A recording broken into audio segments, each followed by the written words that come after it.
Hello, Aries. I hope you're all doing well. Welcome to JilleTarot. This is your love reading for January 2022. This is for Aries, Sun, Moon, Rising, and Venus signs, and it's not going to resonate with everyone. So let your intuition guide you to the things that feel meaningful for you. You could also check out the other signs that make up your chart. A lot of times those readings contain additional messages. And thank you so much for your support. If this resonates, please feel free to like and subscribe. So we're going to see what the main message is for you, Aries. What's the main message regarding love for Aries?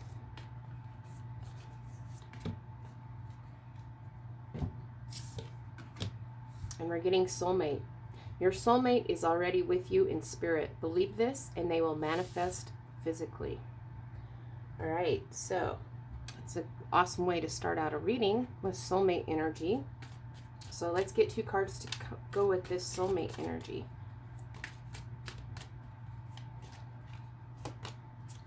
And we're getting ask your angels. Seek the divine. Your angels want to support you. And release. Release grudges, wounds, and pent-up feelings through healthy activities. So very interesting. We've got soulmate energy. We've got asking your angels. You know, it's interesting, the message on this soulmate card is your soulmate is already with you in spirit. Believe this and they will manifest physically. Ask your angels. Seek the divine. Your angels want to support you in connecting physically with your soulmate. And we have this energy of release. Releasing grudges, wounds, and pent-up feelings through healthy activities. So let's get some cards for asking your angels. It feels like, you know, just in the beginning here, it feels like this is a reading for those of you specifically that aren't in a connection yet, but it is about, you know, soulmate energy. They're already with you in spirit, and asking your angels, asking for support here will help manifest this physically. So we're getting the Six of Cups, the Seven of Cups, and the Queen of Swords. So it feels to me like this Queen of Swords comes to this release energy. She's going to cut out the BS. She's going to cut out what's no longer serving you. What is no longer serving you, what is maybe possibly blocking this connection energy, is the need to release. Releasing grudges, wounds, and pent-up feelings through healthy activities. That's what this Queen of Swords is here to do. So tap into this energy of the Queen of Swords where there's truth and clarity. When it comes to connections and relationships, she's just ready to cut out the things that are no longer serving her. She's going to communicate very honestly, very clearly. It could come off as being a little bit blunt at times, but, you know, when it comes to connections and relationships, this is truth and clarity. And, you know, not taking any BS. And if you notice, we have asking your angels, seek the divine, your angels want to support you. We do have the Six of Cups. This is very balanced, unconditional, loving energy. And it feels like for some, you know, this is the energy that your angels have for you, this unconditional, loving energy. But it is about balancing the energy here with the Six of Cups. This is also a card of soulmate energy, but this is a love offer. It feels like to me this is a new, fresh, young, new love offer. There's flirtation and some sort of dating energy with this Six of Cups. Now, for some of you, this could be reconciliation, somebody from your past coming back, but it could be, if that's, you know, if it could be the message of this release energy. It's somebody from your past that you need to release. That feels like that could possibly be what's blocking this soulmate energy. The angels are here to support you in this, but, you know, it's time to release any grudges, wounds, any pent-up feelings when it comes to a past relationship. That needs to be released. For others of you, it is about, there is this unconditional loving energy, this new love coming towards you, new soulmate energy, this new love offer. So it does feel like it could start with some flirtation, some dating, some kind of gift coming in, and then we're progressing from the Six of Cups to the Seven of Cups. Now this feels to me like this is a lot of options coming in for you. You have a lot of choices. So it feels like, make sure that you're tapped into, you know, the divine energy here. Your angels will support you in making this emotional decision here. For some of you, this could be emotional confusion about what to choose going forward. But just remember, it's about tapping into this energy of the Queen of Swords, cutting out what no longer serves you, whatever that is in your life. When it comes to connections and relationships, there needs to be an energy of releasing something from the past, something old. Don't take any BS anymore, but cut that out, release it, because it's not serving you when it comes to a connection. You need to embody this truth and clarity about what you need to release here. This is air energy. You could be connecting with an air sign.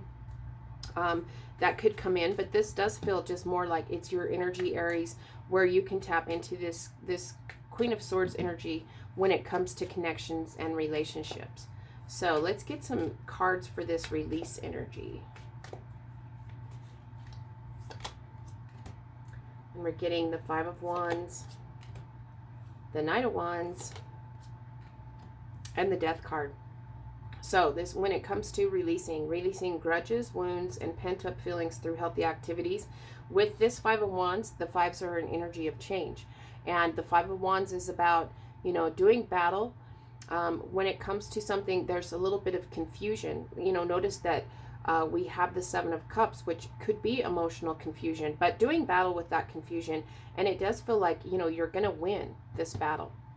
As long as you're releasing the past energy that needs to go, tapping into this Queen of Swords to do battle here and change the situation. And then you come into this energy where you're feeling very passionate as you release the old grudges and the wounds and the pent-up feelings that you kind of refused. You've kind of hung on to those. That's why this Queen of Swords is here.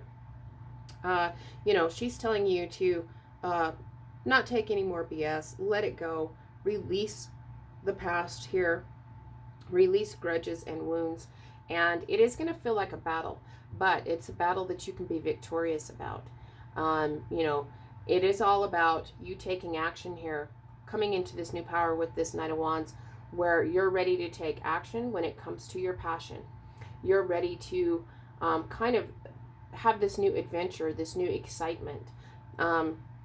There's an energy of being impulsive and bold action taking here with this King of Wands. And what is this King of Wands doing? He's bringing about an ending. He's closing out this old chapter. It does feel like you're successful in releasing because you have this release energy. And then it comes to the Death card.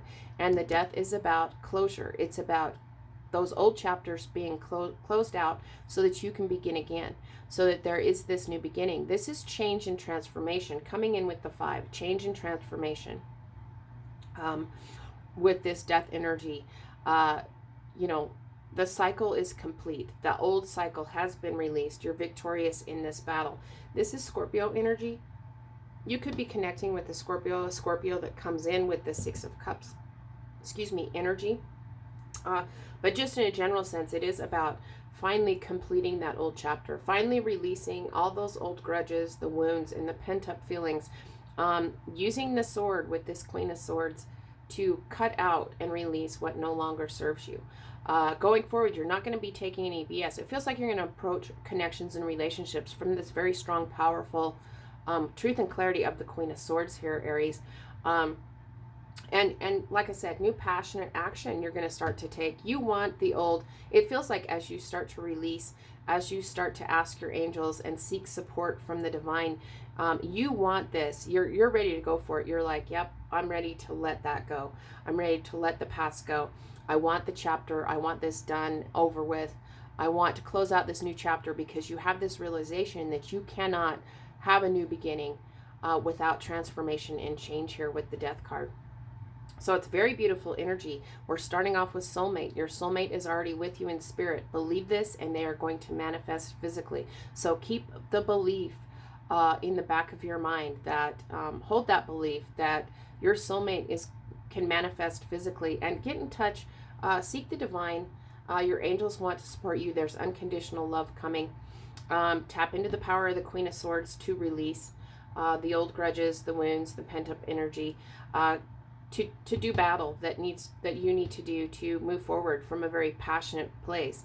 There's new excitement building as this old chapter comes to an end and closes out. There is transformation and change. So let's see what the best advice is for you, Aries. And we're getting deception, false illusions, scarcity mentality, falling into bad habits. So this is the best advice for you, Aries. It is about deception. It is about falling back into the old patterns of holding these grudges, hanging on to wounds and pent up feelings, that you tell yourself. You kind of fall back into that energy. This deception energy can block the soulmate energy. It can block the divine intervention that it feels like it wants to come through. With the false illusions, scarce mentality, and falling into bad habits, it does feel like it's from the past. So for some of you, that this is somebody from the past that has deceived you, that you kind of want to hold on to the illusion that this person is available, and fall back into your bad habits. So it's very main message about transforming and changing the situation here when it comes to deception. So this card has has a lot of different meanings, very personal meanings. So remember also when you're tapping into the divine, tapping into your intuition, make sure you're staying in your truth and clarity. You don't want to get all spun up in any false illusions. When you're seeking the divine and trying to tap in and hold this belief about a soulmate energy, it feels like there could be some deception if you fall into these false illusions. So make sure you're staying truthful and clear. You're in this integrity space, in the truth and clarity. You have a lot of clarity when it comes to seeking the divine. Remember to not stay in scarcity mentality. That scarcity mentality is what's blocking the belief of this soulmate energy that they can manifest physically. So don't stay in the scarcity mentality and don't fall back into the old habits of what you're trying to transform and change, which is this releasing grudges, wounds, and pent-up feelings.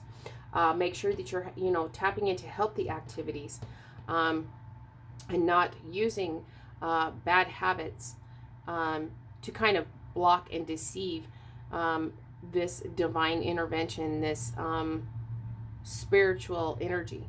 So just remember, your soulmate is already with you in spirit. Believe this and they will manifest physically. So ask your angels, release the old, and pay attention to any kind of deceptive energies, self-deception, other people coming in that possibly could try to deceive you. Hang on to your truth and clarity, Aries. So I hope this was helpful. I hope you have a great month, and until next time, I'm wishing you lots of love and many blessings.